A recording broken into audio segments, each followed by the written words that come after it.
ഇന്ത്യയിൽ റെപ്രസെന്റ് ചെയ്ത് പോകുന്നതിന് എല്ലാരോടും ഒന്ന് ഉറക്കെ പറ അത്. ഞാൻ ഇന്ത്യനെ റെപ്രസെന്റ് ചെയ്ത് വിയറ്റ്നാമിൽ പോവാണ് ഗൈസ്. അതെ, ഗോവയിൽ നടന്ന മിസ്റ്റർ ആൻഡ് മിസ്സസ് ടീൻ എന്ന ഷോയില് ഡയറക്റ്റ് എൻട്രി കിട്ടി. ഗോവയിൽ ഇതായി, ഇനിയിപ്പോ വിയറ്റ്നാമിൽ പോവാണ് ഇന്ത്യനെ റെപ്രസെന്റ് ചെയ്തുകൊണ്ട്. ചെറിയ കാര്യമല്ല അത്, വലിയ കാര്യമാണ്. എത്ര നാളത്തെ എഫേർട്ടായിരുന്നു അത്? ഇത് എല്ലാം വളരെ പെട്ടെന്ന് നടന്നതാ. ഞാൻ മോഡലിങ്ങിലേക്ക് ഇറങ്ങിയിട്ട് കുറച്ചായിട്ടുള്ളൂ. പക്ഷെ ഇങ്ങനെ ഒരു ഷോനെ പറ്റി അറിയുന്നു, നേരെ രജിസ്റ്റർ ചെയ്യുന്നു, അവിടെ പോകുന്നു, കിട്ടുന്നു, ഇനിയിപ്പോ അടുത്തേല് പോകുന്നു. എല്ലാം ഇതെല്ലാം വളരെ പെട്ടെന്നായിരുന്നു. ഷിഫ ബാദുഷ എന്നൊരു പേര് കേൾക്കുമ്പോ മലയാള സിനിമാ പ്രേക്ഷകർക്ക് എല്ലാവർക്കും അറിയാം എൻ.എം. ബാദുഷയുടെ മോളാണ്. പക്ഷെ അച്ഛന്റെ പേര് ഉപയോഗിച്ചല്ല നമ്മൾ ആ ഒരു റാമ്പിൽ നടന്നത്, അല്ലേ? അങ്ങനെ പറയുന്ന ആളുകൾ ഒരുപാടുണ്ട്. പറയട്ടെ, അവർക്ക് പറയാനല്ലേ പറ്റും. എനിക്കറിയാം ഞാൻ എങ്ങനെയാ അത് ചെയ്യുന്നത്. പിന്നെ കാണുന്നവർക്കും മനസ്സിലാവും. ഈ റാമ്പിൽ നടക്കുമ്പോൾ നമ്മള് എൻ്റെ അച്ഛൻ ടോപ്പാണ്, ഇങ്ങനെയാണ്, എൻ്റെ അച്ഛൻ ഇന്ന ആളാണ് എന്നും പറഞ്ഞ് ഞാൻ കയറി നടന്ന അവരെ എനിക്കൊന്നും തരില്ല. എനിക്ക് നടക്കാനുള്ള കോൺഫിഡൻസ് ഉണ്ടോ, എനിക്കതിനുള്ള പൊട്ടൻഷ്യൽ ഉണ്ടോ ഉണ്ടെങ്കിൽ അവരെനിക്ക് അതിനനുസരിച്ചുള്ള ഇത് തരും. ഇപ്പോ ഒരുപാട് ബാലതാരമായിട്ട് സിനിമകളിൽ അഭിനയിച്ചിട്ടുണ്ട്. പ്രേക്ഷകർക്ക് അറിയില്ല ഏതൊക്കെ സിനിമയാന്ന് പറഞ്ഞേ. അയ്യോ, പറഞ്ഞു കഴിഞ്ഞാലും അവർക്ക് മനസ്സിലായില്ലേ. അതെടുത്ത് നോക്കുമ്പോ ഇങ്ങനെ നോക്കിയിരിക്കണം. നോക്കട്ടെ. ഞാൻ ആദ്യം കർമ്മയോധ എന്ന് പറഞ്ഞിട്ട് ഒരു മൂവി ചെയ്തു. ലാലങ്കളുടെ മോളായിട്ടാ ചെയ്ത. പാട്ട് സീനിൽ ജസ്റ്റ് ആ ചേച്ചിയുടെ കുട്ടിക്കാലം ചെയ്തു. അത് കഴിഞ്ഞിങ്ങനെ പോയി God's own country, Lal Bahadur Shastri, അതിൽ അത്യാവശ്യം നല്ലൊരു ക്യാരക്ടർ ചെയ്തിട്ടുണ്ടായി. പിന്നെ തോപ്പിൽ ചോപ്പൻ, പുള്ളിക്കാരൻ സ്റ്റാർ, പ്രീസ്റ്റ്, അങ്ങനെ കുറച്ച് മൂവീസിൽ കുറച്ച് ചെറുതായിട്ട് ചെയ്തിട്ടുണ്ട്. ഷിഫ എൻ്റെ അടുത്ത് പറഞ്ഞു തോപ്പിൽ ചോപ്പനിൽ അഭിനയിച്ചിട്ടുണ്ട്. ഞാൻ പറയാ തോപ്പിൽ ചോപ്പൻ ഞാൻ കഴിഞ്ഞ ആഴ്ചയും കൂടി കണ്ടാണല്ലോ. സൂക്ഷിച്ചു നോക്കിയാൽ പിങ്ക് ഡ്രസ്സ് കെട്ടിട്ട് ഒരു കുട്ടി ഇങ്ങനെ മമ്മൂക്കയുടെ അടുത്ത് ഇരുന്നിട്ട് വാചകം അടിക്കുന്നുണ്ട്. ആ കുട്ടി ഞാനാണ്. അപ്പൊ ആ സിനിമയിൽ അഭിനയിച്ച ആ ബാലതാരത്തിൽ നിന്നും മോഡൽ ആവണം അല്ലെങ്കിൽ റാമ്പിൽ നടക്കണം എന്ന് എപ്പോഴായിരുന്നു ആ ഒരു ആഗ്രഹം മനസ്സിൽ തോന്നിയത്? ഞാൻ ഒരിക്കലും ഇങ്ങനെ കേറും ഓർത്തതോ അല്ലെങ്കിൽ കേറാനായിട്ട് ആഗ്രഹിച്ച ഒരു ഫീൽഡല്ല മോഡല്.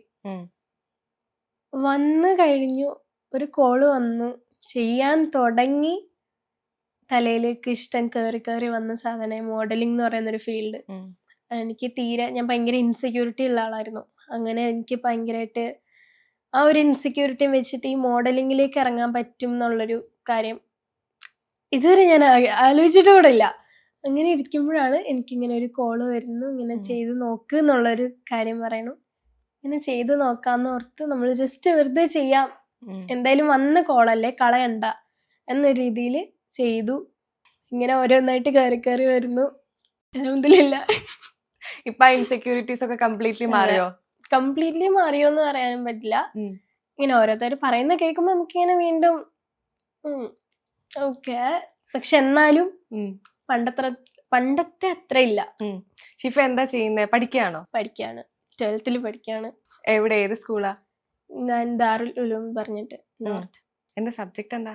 പ്ലസ് ടു കാരി. ബയോമാക്സ്. മാത്സിലൊക്കെ എങ്ങനെയാ? അടിപൊളിയാണോ? കുഴപ്പമില്ല, ആവശ്യത്തിന് ജീവിച്ചു പോകാനുള്ളതുണ്ട്. നേരത്തെ പറഞ്ഞ ഇൻസെക്യൂരിറ്റീസ് ഒരുപാട് ഉണ്ടായിട്ടുണ്ടെന്ന്. എന്തൊക്കെയായിരുന്നു അത്? നമുക്കറിയാം ഒരു ടീനേജർ അല്ലെങ്കിൽ ഒരു 15 വയസ്സ് മുതൽ ഒരു 18 വയസ്സ് അല്ലെങ്കിൽ ഒരു 21 വയസ്സ് വരെ പെൺകുട്ടികൾക്ക് ഭയങ്കരമായിട്ടുള്ള ഒരു ഇൻസെക്യൂരിറ്റീസ് ഉണ്ടാവും. നമ്മളെ മറ്റ് ഗേൾസിനെ നമ്മൾ കമ്പയർ ചെയ്യുമ്പോൾ എനിക്ക് അവളെ എത്ര കളറുണ്ടോ, അല്ലെങ്കിൽ എനിക്ക് അവളെ എത്ര വണ്ണം ഉണ്ടോ, അല്ലെങ്കിൽ ഞാൻ അതുപോലെ മെലിഞ്ഞിരുന്ന കുറച്ചുകൂടെ നന്നായിരുന്നേ, ഞാൻ അനുഭവിച്ചാണ്. പക്ഷെ അത് ശരിക്കും നമ്മളുള്ളിൽ നിന്ന് വരുന്നതല്ല, ബാക്കിയുള്ള ആളുകൾ പറഞ്ഞ് നമ്മളെ ഇതാക്കുന്ന. അത് നമ്മളുടെ ഒരു മെയിൻ ആയിട്ട് ഇങ്ങനെ കുട്ടികളുടെ മൈൻഡിൽ ഇൻസെക്യൂരിറ്റീസ് കയറുന്നുണ്ടെങ്കിൽ അതിന്റെ കാരണക്കാര് നമ്മൾ തന്നെയാണ്. നമ്മൾ in the sense the society. കാരണം ഒരു കുട്ടിയുടെ മൈൻഡിൽ അങ്ങനെ അതാണ് ഒരു ബ്യൂട്ടി സ്റ്റാൻഡേർഡ് എന്നുള്ള മൈൻഡിൽ അങ്ങനെ ഒരു കാര്യം കുട്ടിയുടെ മൈൻഡിൽ കയറിയിട്ടുണ്ടെങ്കിൽ അതിന് കാരണം ഈ ചുറ്റിനുള്ള ആൾക്കാർ തന്നെയാണ്. അവരായിരിക്കുമല്ലോ പറയുന്നത് എന്ത് സുന്ദരിയാ ആ കുട്ടീനെ കാണാൻ, അത് നല്ല മെലിഞ്ഞ് നല്ല വെളുത്ത്, അതിനെ കാണുമ്പോൾ തന്നെ ഒരു ഐശ്വര്യമുണ്ട്. എന്താ വണ്ണമുള്ള കുട്ടികൾക്ക് ഐശ്വര്യം ഇല്ലേ? വണ്ണമുള്ള കുട്ടികൾ എന്താ സുന്ദരിയല്ലേ? കറുത്തു ഇരിക്കുന്ന കുട്ടികളെന്താ ഐശ്വര്യമില്ലാത്തവരാണോ? ഇതിങ്ങനെ പറഞ്ഞ് ഇങ്ങനെ ഇൻജെക്റ്റ് ചെയ്ത് വിടുകയാണ് ഈ സൊസൈറ്റി. പക്ഷെ ഒരു പോയിന്റ് എത്തുമ്പോൾ എനിക്ക് മനസ്സിലായി, ഇപ്പൊ ഞാൻ ഇങ്ങനെ നിൽക്കുന്നതുകൊണ്ട് എനിക്ക് മനസ്സിലായി, ഒരു പ്രായം അല്ലെങ്കിൽ നമ്മളെ കൊണ്ട് ചെയ്യാൻ പറ്റൂല എന്ന് പറയുന്ന ഒരു വിചാരിക്കുന്ന ഒരു കാര്യം നമ്മൾ തന്നെ അച്ചീവ് ചെയ്യുമ്പോൾ നമുക്ക് മനസ്സിലാവും അതൊന്നും അല്ല, നമ്മുടെ ഉള്ളിൽ തന്നെ ഉള്ളതാണ് ബ്യൂട്ടി എന്നുള്ള കാര്യം നമുക്ക് മനസ്സിലായി കഴിയുമ്പോൾ അവർക്കൊക്കെ ഉള്ള റിപ്ലൈ ആണത്. നിങ്ങൾ പറയണ പോലെയല്ല, ഞാൻ തന്നെയാ സുന്ദരി. അത് നമുക്ക് നമ്മുടെ മൈൻഡിൽ തന്നെ അതുണ്ടെങ്കിൽ നമുക്ക് ജീവിക്കാം ഇവിടെ. അപ്പൊ ഷിഫ കേട്ട് വളർന്നിട്ടുള്ള ഈ കമന്റ്സ് എന്തൊക്കെയായിരുന്നു ഈ സൊസൈറ്റിയുടെ ഭാഗത്ത് നിന്ന്? ഇതൊക്കെ തന്നെയാ.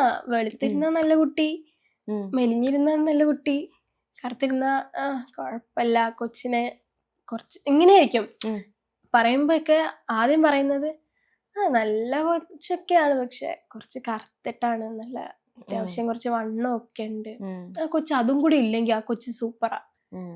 എന്താ പ്രശ്നം ആ കുട്ടിക്ക്? അല്ലെങ്കിൽ ഉള്ള പ്രശ്നം എന്താ? ഈ പറയുന്നവരായിരിക്കുമോ അവരെന്തെങ്കിലും എവിടെയെങ്കിലും എത്തിക്കഴിഞ്ഞിട്ടാണ് അവർ പറയുന്നത്. ഈ മെലിഞ്ഞ് വെളുപ്പും കാരണം അവരെവിടെയെങ്കിലും എത്തിയിട്ടുണ്ടെങ്കിൽ അത് പറയട്ടെ.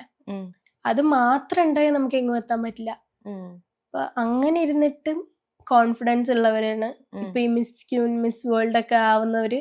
അങ്ങനെ ഇരിക്കുന്നുണ്ട്, സമ്മതിച്ചു. അവരുടെ ബ്യൂട്ടി സ്റ്റാൻഡേർഡ് അങ്ങനെ പറയുന്നുണ്ട്. പക്ഷേ അവരൊരിക്കലും പറയുന്നില്ല നീ വെളുത്തിട്ടിരിക്കണം, വെളുത്തിരുന്നാലേ നിനക്ക് റാമ്പിൽ നിനക്ക് ഇവിടെ മിസ് ക്യൂവിന്റെ ടൈറ്റിൽ കിട്ടുള്ളൂ, അല്ലെങ്കിൽ ആ ഒരു ക്രൗൺ നിനക്ക് വീട്ടിൽ കൊണ്ടുപോകാൻ പറ്റുള്ളൂ എന്നല്ല. അവര് പറയുന്നത് നീ എങ്ങനെയോ ഇരുന്നോ, കോൺഫിഡൻസ് ആണ് നിന്റെ വേണ്ടത്. കോൺഫിഡൻസ്, നീ എങ്ങനെ ബാക്കിയുള്ളവരുടെ അടുത്ത് പേഴ്സണാലിറ്റി, കോൺഫിഡൻസ്, നമ്മൾ എങ്ങനെയാണ് ബാക്കിയുള്ളവരെ ട്രീറ്റ് ചെയ്യുന്നത്, ഇതൊക്കെയാണ് ശരിക്കും മാറ്റർ ചെയ്യണത്. കാരണം ഇപ്പോ ഫോർ എക്സാമ്പിൾ നമ്മൾ പറയാണ്, ഇപ്പൊ ഒരു കുട്ടി ഇങ്ങനെ പാസ് ചെയ്ത് പോവാ, നമ്മള് മലയാളികളാവുമ്പോൾ എന്തായാലും, മലയാളികളെന്നല്ല എന്തായാലും മിക്ക മനുഷ്യന്മാരും ഇങ്ങനെ ആരെങ്കിലും പോകുമ്പോൾ നമ്മൾ എന്തായാലും ജഡ്ജ് ചെയ്ത് പോകും. അങ്ങനെ ഭയങ്കര ജഡ്ജിങ് എന്നല്ല, അല്ലാണ്ട് കാണുമ്പോ തന്നെ കൊള്ളാം ആ ഒരു സാധനം പറയും, അത് തന്നെ ജഡ്ജിങ് ആണ്. അപ്പൊ നമ്മൾ ഒരിക്കലും ചെയ്യാണ്ടിരിക്കലും നടക്കൂല, എന്തായാലും ചെയ്തു പോകും. അപ്പൊ അങ്ങനെ ചെയ്യുന്നു, വേദനിപ്പിക്കരുത്. നമ്മൾ അങ്ങനെ ചെയ്യുന്നു. ഒരു കുട്ടീനെ കണ്ടിട്ട് ആ കുട്ടീനെ കാണാൻ നല്ല രസമുണ്ട്, അയ്യോ എനിക്ക് അതിനായിട്ട് കമ്പനി ആവണം എന്നൊക്കെ പറഞ്ഞ് ആ കുട്ടിയായിട്ട് കമ്പനി ആയി കഴിയുമ്പോഴത്തേക്ക് ഇങ്ങനെ മനസ്സിലാവും ആ കുട്ടി ഇങ്ങനെ ആ ഒരു സൗന്ദര്യം തലയിൽ വെച്ച്, ആ ദൈവം കൊടുത്ത ഒരു സൗന്ദര്യം തലയിൽ വെച്ച് മറ്റുള്ളവരെ താഴ്ത്തുന്ന ടൈപ്പ് കുട്ടിയാണല്ലോ, അവിടെ ബ്യൂട്ടി ഉണ്ടോ? അതില്ല. അത് മനസ്സിലായി കഴിഞ്ഞാൽ അവനവന് കൊള്ളാം.